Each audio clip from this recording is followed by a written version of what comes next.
Good morning and welcome to the Unitarian Universalist Congregation of the South Fork. From East Hampton to Riverhead and Shelter Island, we worship and reside on the ancestral lands of the Montaukett, the Shinnecock, the Korchog, and the Manhasset. And we do take this time to acknowledge the Native people who claimed this land as home before European colonization. We honor generations of their care and stewardship with this land and all of the other beings that share this land. And we honor our relationship with our Shinnecock neighbors today and their continued struggles for sovereignty and justice. Whoever you are, whomever you love, however you vote, wherever you are on your life's journey, whatever your name for the sacred, you are very welcome to bring your full self here. This morning, we have a very special service. All of our services are very special, but this is a very, very special service led by our high impact community outreach team, David Holstein, Celia Josephson, Laura Tucker, and Ken Ettlinger. You don't see Ken Ettlinger at the front of the room, but have no doubt he is very integral to this team and the service that you are experiencing this morning. Our musician this morning is Abby Fleming. Our tech hosts, Monica Zazada and Kent Martin. If you're joining us online, you have access to live transcript. And if you're joining us here in the meeting house, you have access to hearing assisted devices. And if you need those and haven't found them, you can get assistance at the back of the room. I just have two announcements for you this morning. I should say I am the Reverend Kimberly Quinn Johnson, and I am delighted to be helping to steward this experience this morning. My two announcements are next Saturday, we hope that you will join us for an open house. This is an open house to bring attention and energy to our little food pantry, little and very mighty food pantry. You are invited. All of our partners and tenants and friends who use this building are also invited. So it's an opportunity to learn more about the need for the food pantry in our community, and also to learn more about who else is sharing this building with us and how else they are sharing their energy. And so we hope that you will join us. It's Saturday at 10:30 a.m. and there will be light refreshments. And then I hope also that you will save the date for our community interfaith Thanksgiving service. That will be Thursday, the 17th, so a week before Thanksgiving. Thursday, the 17th, hosted at the Old Whalers Church at 7 p.m. And so our interfaith, multi-faith Thanksgiving service is again an opportunity to mingle with folks in our community, to share our different faiths, to share what is familiar and similar in our faiths. I will be delivering a message. Michelle Dobbs, who also uses this space, will be delivering a message. We will be joined by the Muslim community who shares our space, the Old Whalers congregation, Temple Addis Israel. And so again, please make the effort. Thursday the 17th, come out to our interfaith Thanksgiving service, one of the rare opportunities to share with other faiths in our community. You can find more information about how to connect to events this week and any events in our congregation in the e-bulletin, which is distributed weekly, and also on our website. And if you have announcements that you'd like to share, please get them to the office no later than Tuesday of the week that you'd like them announced. Do we have any visitors this morning who would like to introduce yourselves? Yes. Hello, Kathy Demorado. Welcome.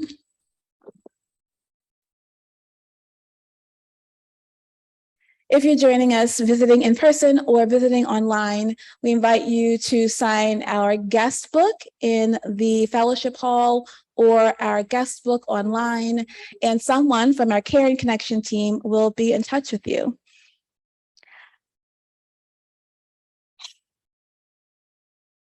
A deep breath after so many announcements. As we settle into this space, this hour of worship, we light our chalice, which is a symbol of our faith, with these words from Marge Piercy. Connections are made slowly. Sometimes they grow underground. You cannot always tell by looking what is happening. More than half the tree is spread out in the soil under your feet. Penetrate quietly as the earthworm that blows no trumpet. First persistently, fight persistently as the creeper that brings down the tree. Spread like squash that overturns the garden. Gnaw in the dark and use the sun to make sugar. Weave real connections. Create real nodes. Build real houses. Live a life that can endure. Make love that is loving. Keep tangling and interweaving and taking more in. A thicket and bramble wilderness to the outside, but to us, interconnected with rabbit runs and burrows and layers. Live as if you liked yourself, and it may happen. Reach out, keep reaching out, keep bringing in. This is how we are going to live for a long time. Not always. For every gardener knows that after the digging, after the planting, after the long season of tending and growth, the harvest comes. This is our harvest. Let's sing together our first song this morning. It's number 318 in your gray hymnal, We Would Be One. And I invite you to rise as you feel.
At this point, patients will move downstairs for childcare with any of your littles who would rather be moving around downstairs than moving around up here, and know that your littles are welcome in whichever space makes your family most comfortable. Our first message this morning is from David Holstein.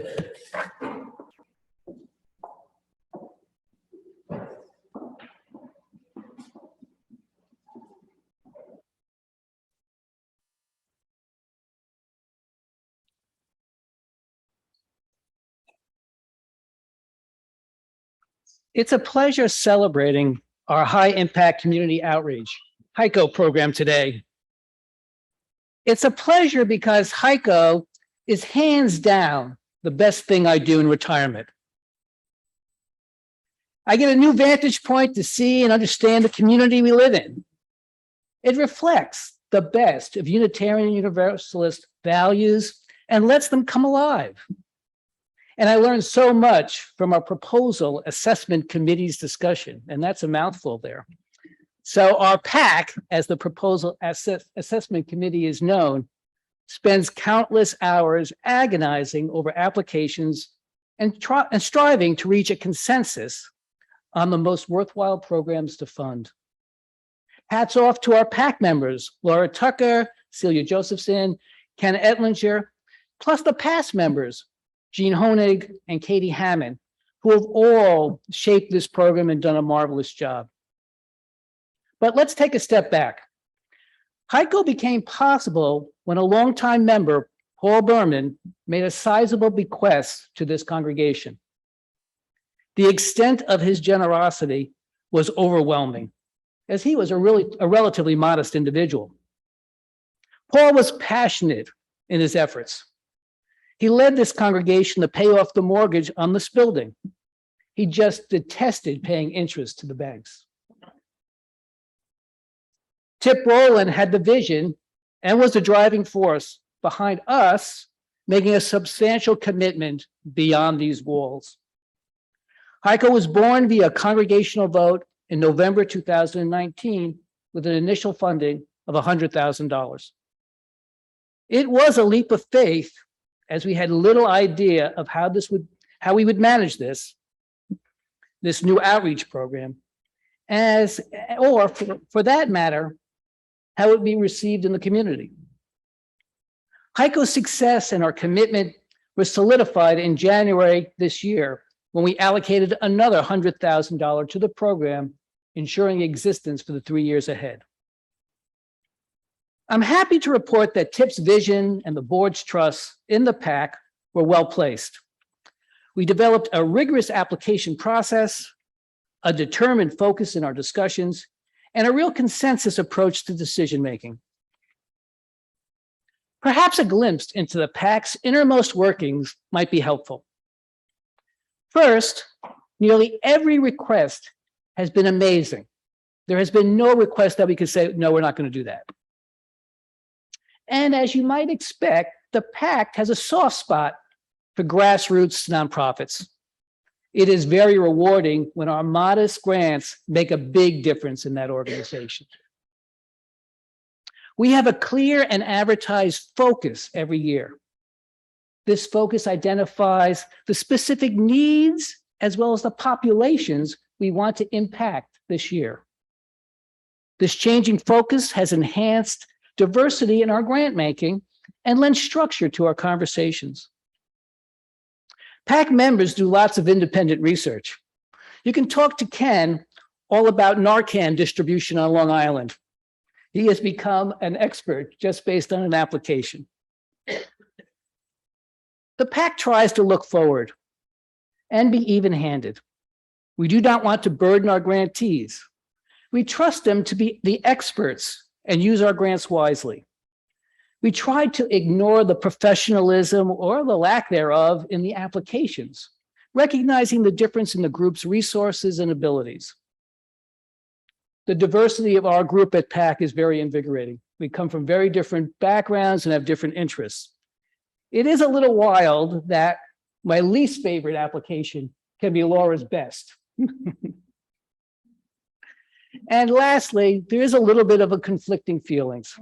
There is a real joy to be able to grant awards, but there's also a feeling of sadness of the nonprofits that didn't quite make the cut and had very worthwhile ideas and programs. With those qualitative thoughts in mind, how about some HICO statistics? Or as the famous Dragnet quote goes, just the facts, ma'am. There have been 3 grant cycles. In total, the PAC has, read through 36 applications. The requests have totaled over $500,000. Quite an amazing response. We have made 19 awards to 18 different organizations, totaling $116,000. Doing the math, the grants have been made to roughly half of the applicants. This year, we made 7 awards that totaled $44,000.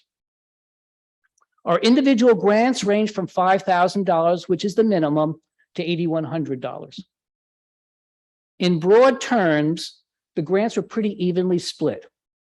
25% were for the basics of food and shelter, 20% on healthcare, stressing mental health, 25% on basic education, and 20% on training, which of course has an educational component to it. Our award cycle is 11 months on purpose. Nonprofits can only apply every 12 months.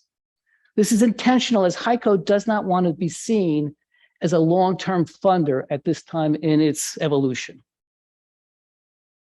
Mark Parda once mentioned that he didn't like projects that just met a specific need or a near-term need.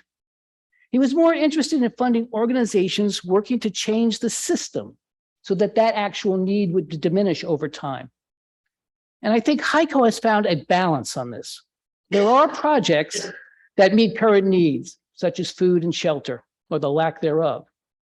But there are fascinating programs that invest in training of our youth to be future leaders, or give individuals the tools to improve themselves.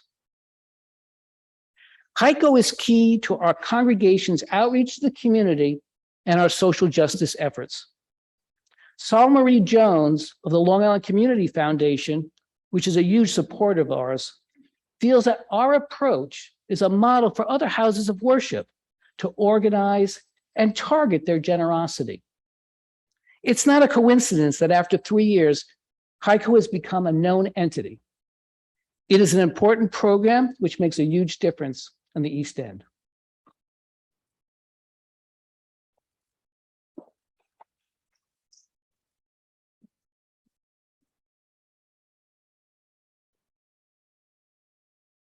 Thank you.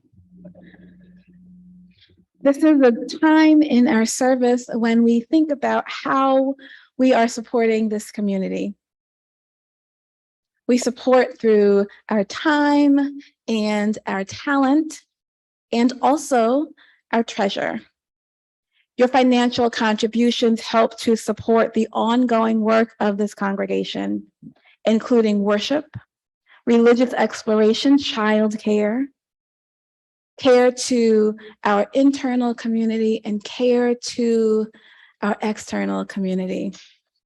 Your generosity is reflected in the ways that we are able to show up in our community.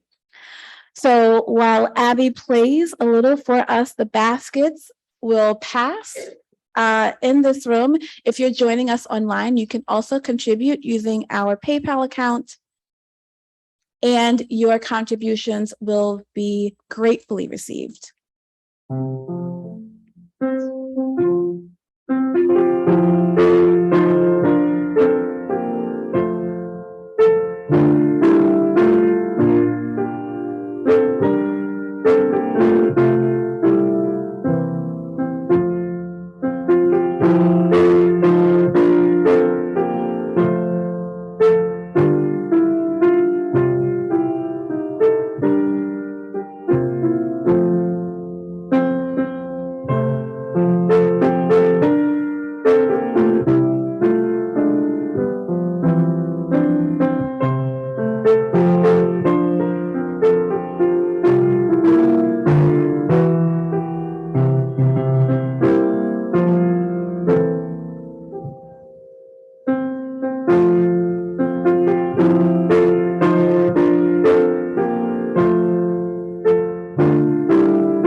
In this community, we endeavor to share of ourselves. It is one of the ways that we grow closer in community and in faith. This is a time when we share our deep joys.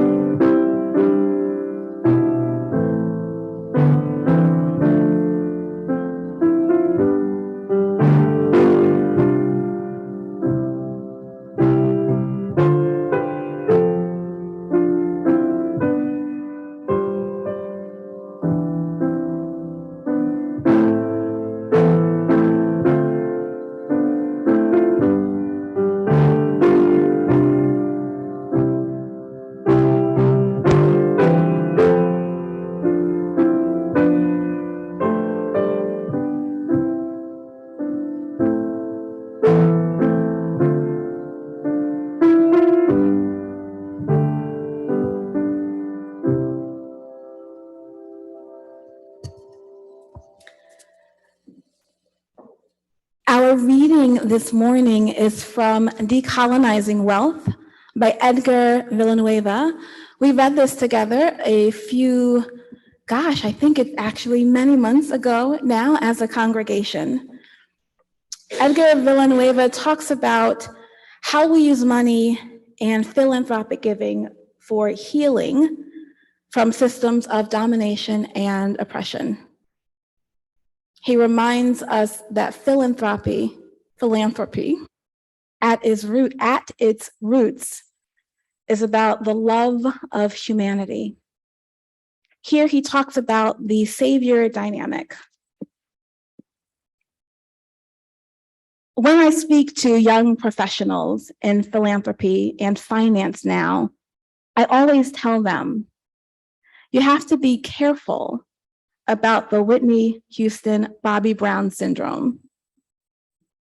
When Whitney was married to Bobby Brown, anytime she was in public with him, she declared him the greatest entertainer of all time.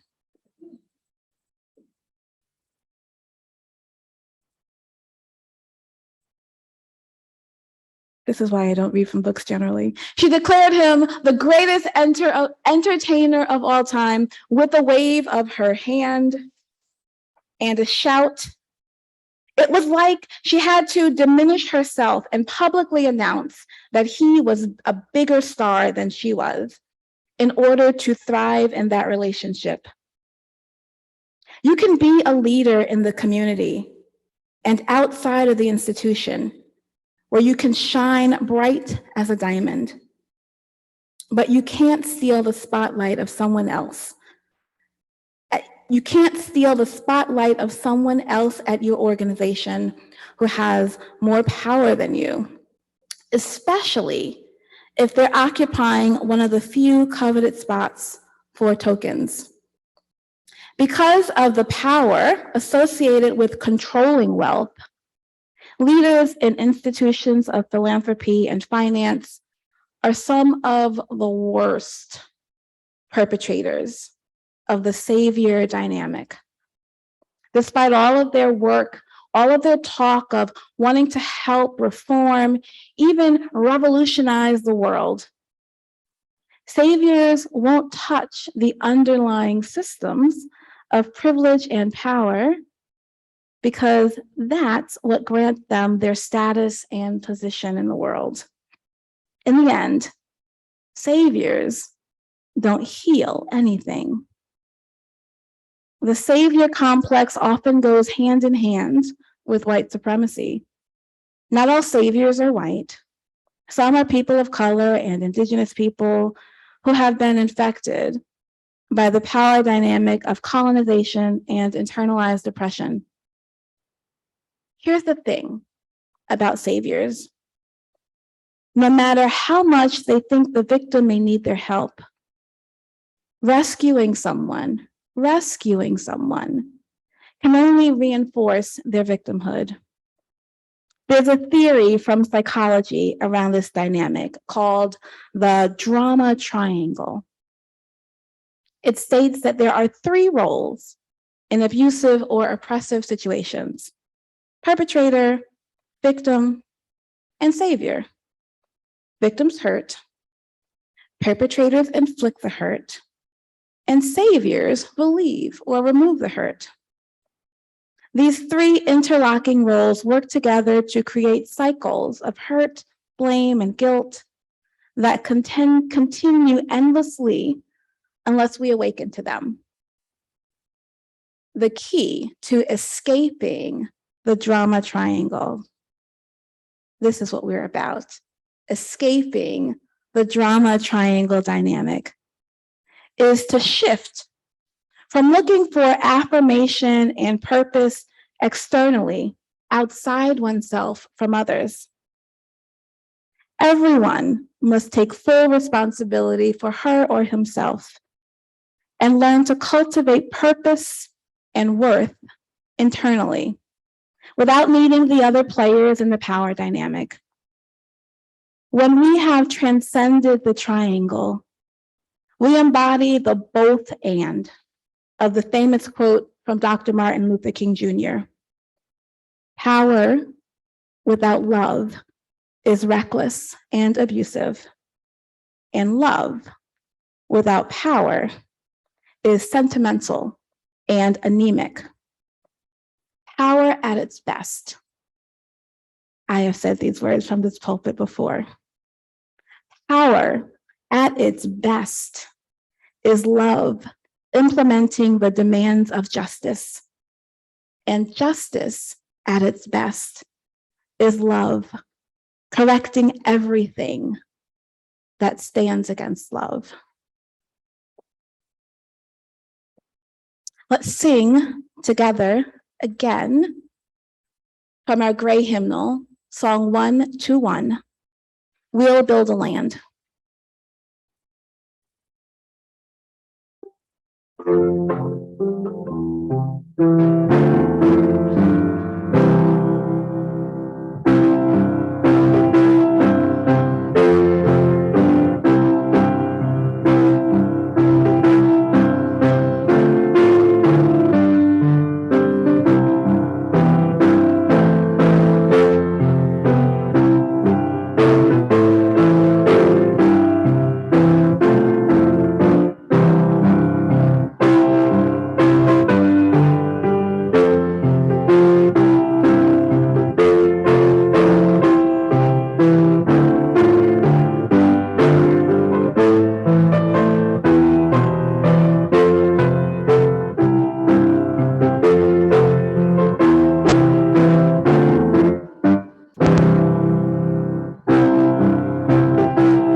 We'll hear now from two more of our HICO team members, Celia Josephson and then Laura Tucker.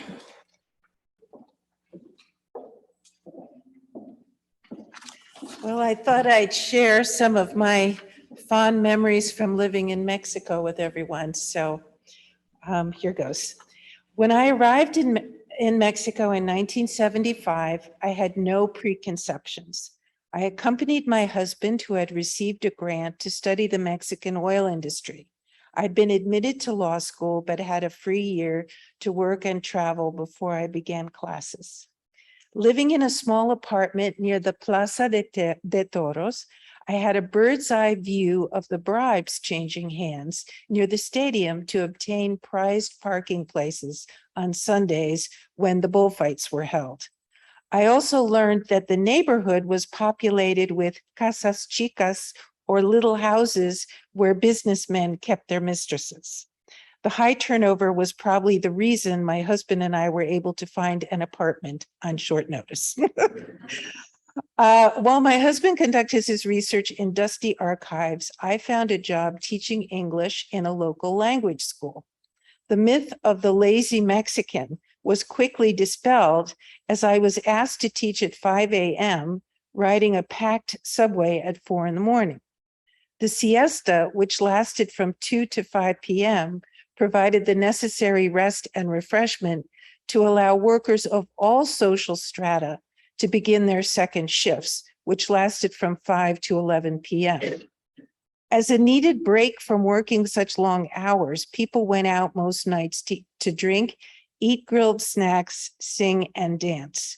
Mariachis played in bars and fancier restaurants, and if you were having a good time, you were supposed to stand up and gritar, which means to sing a ballad with the band.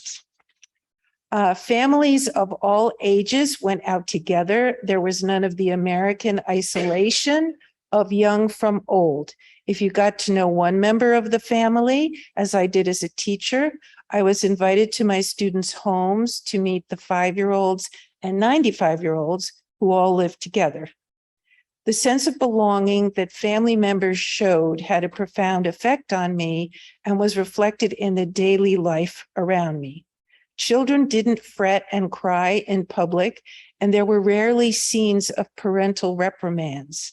As a teacher, I was treated as an honorary relative with great respect as well as warmth. Many years after my stay in Mexico, I had a chance to rekindle my Spanish and my ESL teaching experience when I walked into the East Hampton Library and asked to volunteer. I was told that the ESL teacher had just resigned and a substitute was needed. I started teaching in 2013 and continued until 2020. Classes at the library were discontinued during COVID, and a new ESL program was established at East Hampton High School. I began teaching there this year with a new cohort of 150 students and 25 volunteer teachers in a nonprofit program called Ruta 27, or Route 27. When approached to join the HICO committee at UUCSF, I immediately said yes, because it resonated with my wish to get to know different parts of the local community and to see life on the South Fork through their eyes. Looking back, I see that my experiences in Mexico formed the catalyst for my desire to enter the foreign country of my own community.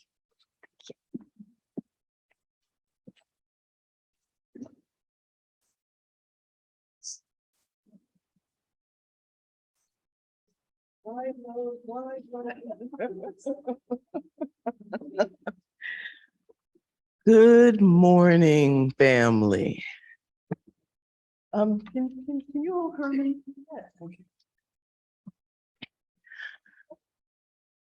I forgot my glasses. Good morning. I want to share with you something, and I'm also going to challenge you. But first, I want to share something that I just discovered. I, years ago, with my mother, did Ancestry.com. When my father died, I wish I had gotten his DNA. But we put aside, and a few years, went by, and just Saturday I went on, last Saturday, and my family tree grew because more people are involved and the DNA is there. I have some Viking in me. Hey, I have Northern Italian in me, and I am 7th generation American. I also found out that I might have a great, great, great grandfather who was in the American Revolution. And of course, you know about my father being a Tuskegee Airman. And I found out on my mother's side that there was a lot of volunteering there too. I don't know if you know that when slaves, during the time of antebellum South, if you're in a census or anything and they know your last name or they know your full name, it's very unusual for a slave because they only identified you as, let's say, your sex, whom owned you, and maybe give you a number and age. Well, I have a whole line where we know our surnames. And one was a doctor who actually volunteered in a all Black, because it was segregated then, a hospital, and started an all Black hospital where there was not one. My grandmother even was mother of the war of World War II mothers, and was involved because she had 2 sons that were in World War II. And if anyone knows of my mother, Kathy Tucker, she came out here and retired and volunteered as an executive director for the Bridgehampton Daycare Center for nothing for 4 years. She did it for, gratis. And my father came out here and became very involved with the Composh, isn't that what it's called, Ken? And also because he was a clinical psychologist, volunteered his time with families out here who had troubled children or needed children's help, and actually did sessions and work through the school with these children for free. So I didn't fall too far from the tree there. And I realized that.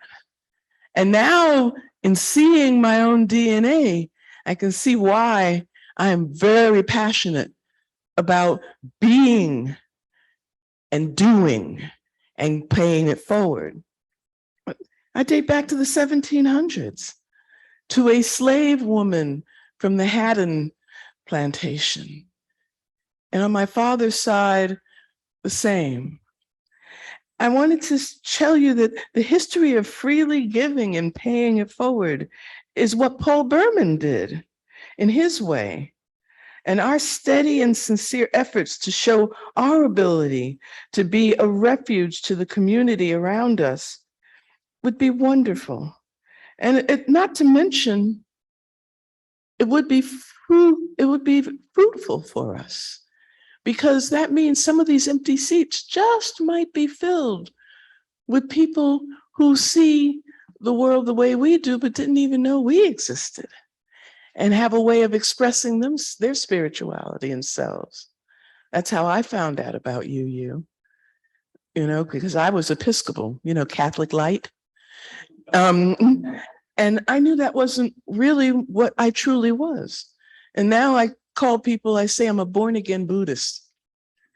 But I wanted to say to you that it's not just giving the money, it's being a part of our community, being a part of the people who move around us, being able to learn something different and grow.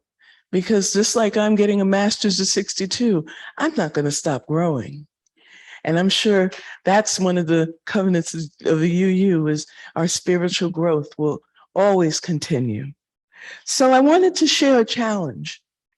And I want you to use this thing I'm going to read as a way of us being that catalyst to the more perfect union that this country has promised me and my ancestors. My ancestors survived things that I could not even imagine, so that I can stand before you like this and be a part of this community. I don't know if anyone knows about this wonderful woman. She's a white race educator named Jane Elliott. Jane Elliott one day said to an auditorium full of people, "I want every white person in this room who would be happy to be treated as this society in general treats our citizens, our Black citizens. If you, as a white person, would be happy to receive the same treatment that our Black citizens do in this society, please stand." Surprisingly, no one moved. She pauses. "You didn't understand the directions. If you white folks want to be treated the way Blacks are in this society, stand." She continued, "Nobody is standing here. That says very plainly that you know what's happening. You know you don't want it for you. I want to know why you're so willing to accept it or allow it to happen for others." And HICO, I feel, is that answer to say that I do not want anyone to go through what my ancestors went through.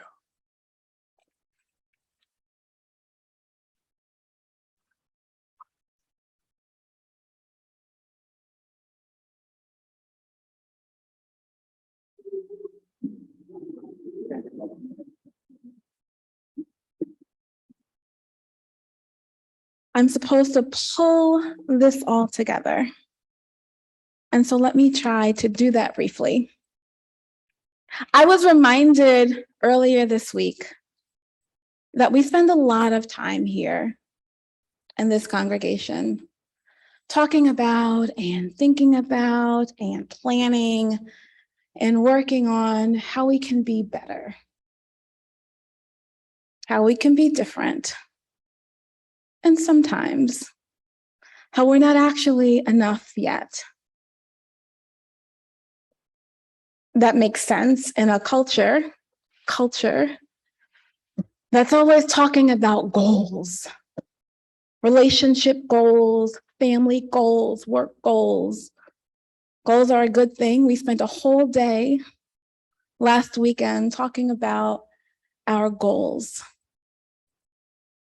They are good to have. But it's also good to remember that we are enough, and you are pretty amazing, just as you are. For whatever goals we imagine will magically make us better, the things that you are doing right now are making a difference in our community, and it's not magic. When I think about, or when I try to describe for people what it means to be a Unitarian Universalist, I tell them that we believe that every person is important, that every person here has worth and dignity. And we believe that we are interconnected, interdependent with each other and with the earth itself. And because we believe those two things, we know that we are called to create more love and justice in the world. This program is a manifestation of that. It is the tip of the iceberg. It is the outward expression of your faith in the world. And even as we spend so much time thinking about how to be better in the world,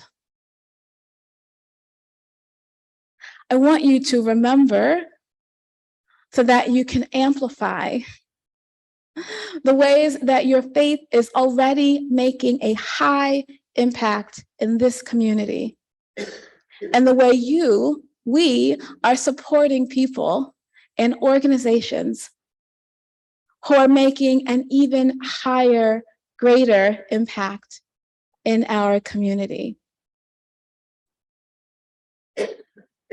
Some people would say that we should not be about saving, that we don't want to be saviors. And Edgar Villanueva would say that. And I think maybe that's true.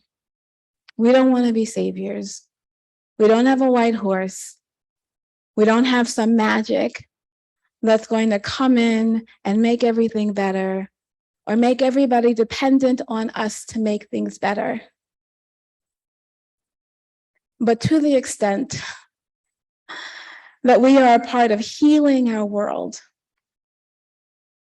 what this faith teaches me, what it reminds me, and what it reminds you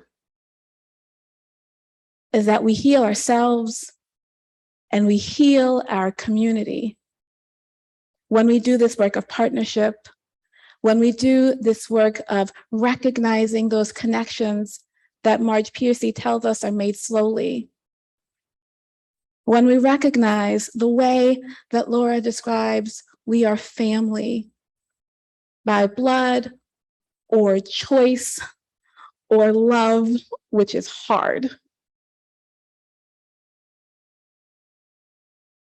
Don't take this for granted. This is our faith in action. This is your faith at work in the world. And when I think about what it means to be a Unitarian Universalist, for all that we say we are the social justice congregation, we are the social justice people, this love and partnership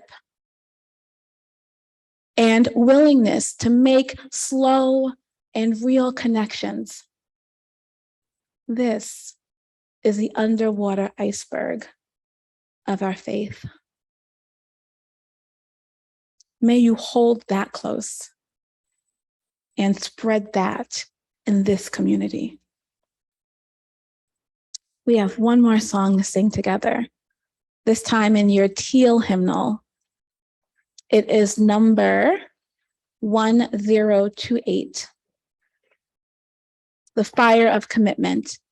And I invite you to stand and move your body as we sing this together, triumphantly.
you're joining us on Zoom, that room will remain open for a few minutes after the service for informal conversation. And if you are joining us here in the meeting house, we invite you to stay for our meet and greet and a very lovely lunch that we must not let go to waste.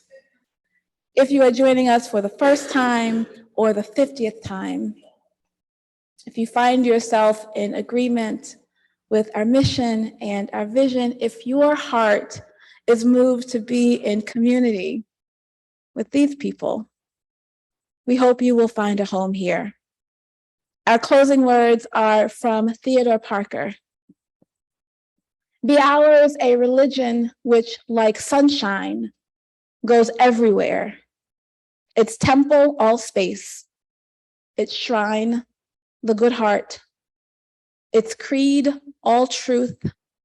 Its ritual, works of love. Its profession of faith, divine living.